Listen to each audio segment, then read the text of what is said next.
बाल विकास एवं शिक्षा शास्त्र के इस अगले अंक में हम लेकर आए हैं वस्तुनिष्ठ प्रश्न।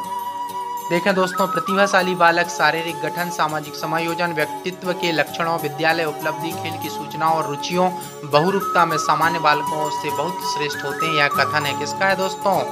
स्किनर एवं हैरीमैन का, क्रो एवं क्रो का, टर्मन ओडन का, हैविग हर्स्ट का। किसका है? टर्मन व ओडन का कथन है कि प्रतिभाशाली जो बालक है शारीरिक गठन, सामाजिक समायोजन, व्यक्ति लक्षण, विद्यालय खेल उपलब्धि, खेल की सूचना और रुचियों की बहुरूपता में सामान्य बालकों से श्रेष्ठ होते हैं। दूसरा प्रश्न है हमारे सामने है दोस्तों, ये रहा। प्रतिभाशाली बालक की विशेषता है मानसिक प्रक्रिया की तीव्रता, ये तो होती है।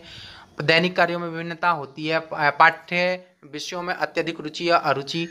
उपरोक्त सभी कारण है दोस्तों, प्रतिभाशाली बालक ऐसे होते ही हैं। अगला हम देखें प्रश्न क्रमांक 3, a survey of the education of gifted children नामक पुस्तक किसने लिखी? स्किनर, हैरीमैन, क्रो एवं क्रो, टर्मन ओडन, हैविग हर्स्ट।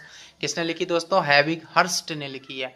पिछड़े बालक की विशेषता क्या है? सीखने की धीमी गति, सही है। जीवन में निराशा का अनुभव, सही है। समाज विरोधी कार्यों की प्रवृत्ति, बिल्कुल तीनों कारण है पिछड़े बालक की विशेषता। 5वें नंबर का देखें दोस्तों, आजकल पिछड़ेपन के जो क्षेत्र में किए जाने वाला अधिकांश अनुसंधान यह सिद्ध करता है कि उचित ध्यान दिए जाने पर पिछड़ा बालक शिक्षा में प्रगति कर सकता है। यह किसके शब्द हैं?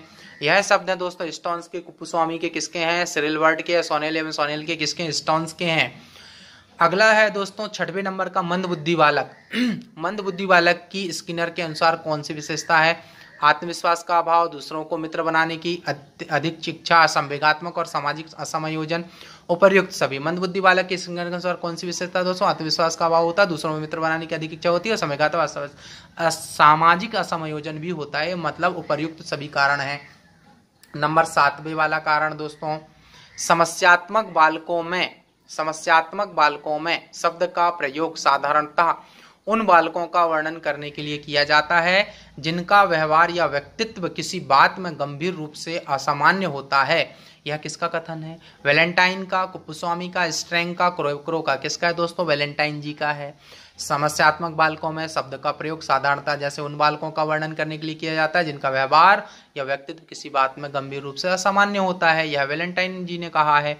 किन बालकों को आप सर्वाधिक पसंद करते हैं? जो खूब बातें करने वाले होते हैं, जो अत्यंत सीधे होते हैं, जो शांत, शालीन, समुचित काम करने वाले होते हैं, शोर शराबा करने वाले। तो सीधा सा आंसर है दोस्तों, जो शांत और होंगे, शालीन होंगे, समुचित काम करने वाले होंगे, ऐसे लोग सबको पसंद होते हैं। अगला प्रश्न है 9 नंबर का, बालकों के प्रति व्यवहार के संदर्भ में आपका क्या विचार है? बताएं। उनको यह अनुभव कराना चाहिए कि वे हमसे छोटे हैं, उनसे पर्याप्त दूरी बनाए रखना चाहिए, या उनको यथोचित प्यार एवं सम्मान प्रदान करना चाहिए एवं उनको साथ घुल मिलकर बातें करना चाहिए, या उनको डांट फटकार करके नियंत्रण में रखना चाहिए, नहीं तो ये सिर पर सवार हो जाते हैं। क्या करना चाहिए दोस्तों? उनको यथोचित प्यार एवं सम्मान प्रदान करना एवं उनको साथ घुल मिलकर बातें करना चाहिए।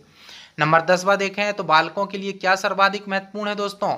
प्रातः काल उठकर विद्यालय कार्य करना, बड़ों का अनुकरण करना, परिश्रम एवं विनम्रता या मधुर वाणी। क्या बालकों के लिए क्या सर्वाधिक महत्वपूर्ण है? परिश्रम एवं विनम्रता। 11 नंबर में देखें दोस्तों, यदि कुछ विद्यार्थी अन्यों की तुलना में पाठ्य वस्तु को देर से समझते हैं तो क्या सर्वाधिक उपयुक्त हैं? उन्हें कठोर दंड देना चाहिए, उनकी ओर ध्यान नहीं देना चाहिए, उन्हें अलग से पाठ्य वस्तु को समझाना चाहिए, उनके अभिभावकों से ट्यूशन करवाने के लिए कहना चाहिए? नहीं भैया, ऐसा उन्हें अलग से पाठ्य वस्तु को समझाना चाहिए कि क्या करें वो बालक।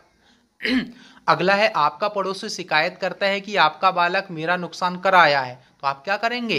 पड़ोसी के सामने बालक को प्रताड़ित करेंगे, बालक के खेलने के लिए अन्यत्र प्रबंध करेंगे, बालक का पक्ष लेकर पड़ोसी को निरुत्साहित करेंगे, बालक के से कहने से या घर के अंदर ही उसे खेल दे देंगे? नहीं, बालक के खेलने के लिए अन्यत्र प्रबंध करेंगे, ऐसा वो है कहते हैं। नंबर 13 में है, विद्यालय में कुछ बालक निर्धन हैं जो सर्दियों में गर्म कपड़े भी ठीक से नहीं जुटा पाते, तो आप क्या करेंगे?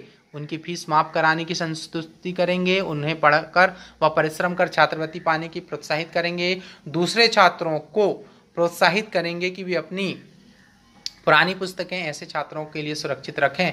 उपरोक्त सभी हम ये काम कर सकते हैं दोस्तों। 14 नंबर में देखें, बालकों में स्वस्थ आदतों के विकास के लिए माता पिता को क्या करना चाहिए? उन्हें उपदेश देना या सख्त निर्देश देने चाहिए ताकि वे सभी कार्य नियमित रूप से करें। अगला क्या है, क्या करना चाहिए इनके लिए?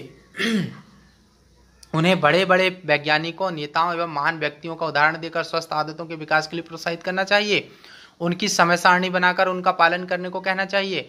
अपने स्वयं के नियंत्रित आचरण द्वारा उन्हें प्रेरित व समय समय पर आवश्यकता के अनुसार उनके विकास में सहायता करेंगे। जैसे स्वयं जल्दी उठना, उसके साथ खेलना, अपने मनोरंजन पर नियंत्रण करना आदि भी हम बालक के साथ साथ करेंगे तो वो बालक सीखेगा।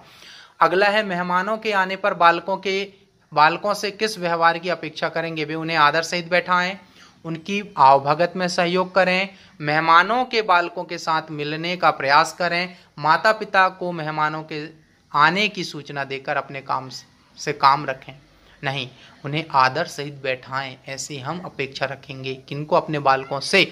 अपने बालक को भली भांति समझने के लिए क्या आवश्यक है? बालक के साथियों से बात करें व उन्हें कभी कभी आमंत्रित करें। बालक के विद्यालय जाकर अध्यापकों से बातचीत करें। सबसे बड़ी बात है, बालक के विद्यालय जाकर अध्यापकों से बातचीत करें, यह सबसे बड़ी बात होती है। 17वें नंबर में देखें, बालक से व्यवहार करते समय माता पिता क्या करें? अपने दृष्टिकोण से व्यवहार करें, बालक के विचार समझने का प्रयास करें। बालक से व्यवहार करते समय क्या करें? बालक से विचार को समझें, अपनी अपनी नहीं हाँकें। विभिन्न दृष्टांत देकर बालक को अपने विचारों से प्रभावित करें, नहीं बालक के साथ खुलकर विचारों का आदान प्रदान लोकतांत्रिक पद्धति से करें, नहीं बालक के विचार समझने का प्रयास करें, तब तो समझ में आएगा बालक किस दिशा में जा रहा है।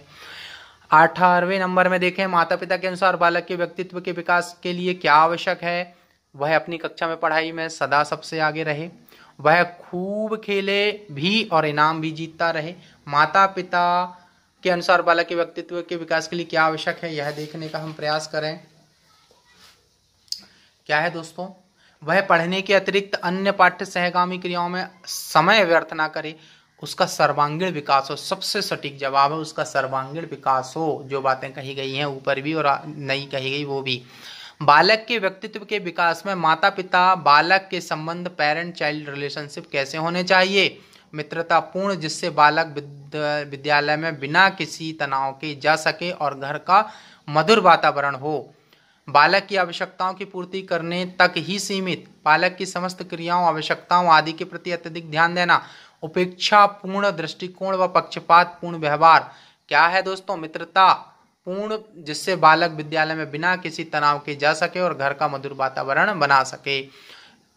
अगला जो है दोस्तों पॉइंट है हमारे सामने, घर में बालक बालिका के प्रति अपना दृष्टिकोण क्या होना चाहिए? बालिका से ही घरेलू कार्य करने को कहेंगे, बालक से बाजार आदि का ही कार्य कराएंगे, बालक व बालिका दोनों से काम नहीं कराएंगे, दोनों से घर व बाजार के काम कराने का प्रयास करेंगे व देखभाल लिंग के आधार पर नहीं करेंगे। ये सबसे अच्छी बात है। विशिष्ट वर्ग के बालक होते हैं, कैसे होते हैं? पिछड़े बालक, विकलांग बालक, उपर्युक्त सभी बालक नहीं, प्रतिभाशाली बालक। क्या होते हैं बताएं? तीनों होते हैं भैया, विकलांग भी होते हैं, पिछड़ा बालक, प्रतिभाशाली। विशिष्ट वर्ग में आते हैं उपर्युक्त सभी। प्रथम श्रेणी अध्येता बालक क्या है? अपनी पीढ़ी का पढ़ने वाला बालक, या प्रथम कक्षा वाला, या प्रतिभाशाली, या उपर्युक्त सभी। अब प्रथम पीढ़ी अध्येता का बालक है अपनी पीढ़ी का पढ़ने वाला बालक। विकलांग बालक क्या होता है? दृष्टि दोषयुक्त, श्रवण दोषयुक्त, शारीरिक, दृष्टि भी, श्रवण भी, शारीरिक, तीनों ही उपर्युक्त सभी विकलांग बालक के अंतर्गत आते हैं। घुमंतु बालकों की प्रमुख समस्याएं हैं। क्या है दोस्तों घुमंतु बालक की? विद्यालय का नहीं होना, आर्थिक स्थिति ठीक नहीं होना, स्थायी रूप से ना रहना, अशिक्षित अभिभावकों का होना। घुमंतु बालक की सबसे बड़ी समस्या है वह एक जगह नहीं रह सकते, स्थायी रूप से ना रहते हैं, वह भ्रमण करके अपना जीवन यापन करते हैं, इसलिए उनको हम घुमंतु बालक कहते हैं। दोस्तों अगले अंक में हम पढ़ेंगे अगले अध्याय के बारे में जो हमारे सामने है, बाल अपराध कारण एवं प्रकार। क्या है दोस्तों? बाल अपराध के कारण एवं प्रकार पढ़ेंगे। तो आज हमने वस्तुनिष्ठ प्रश्न के बारे में जानकारी हासिल की। हमारे चैनल को लाइक करें, शेयर करें, सब्सक्राइब करें और अंत में आपके अंदर बैठे परमात्मा को प्रणाम करता हूं। मेरा प्रणाम स्वीकार करें। धन्यवाद।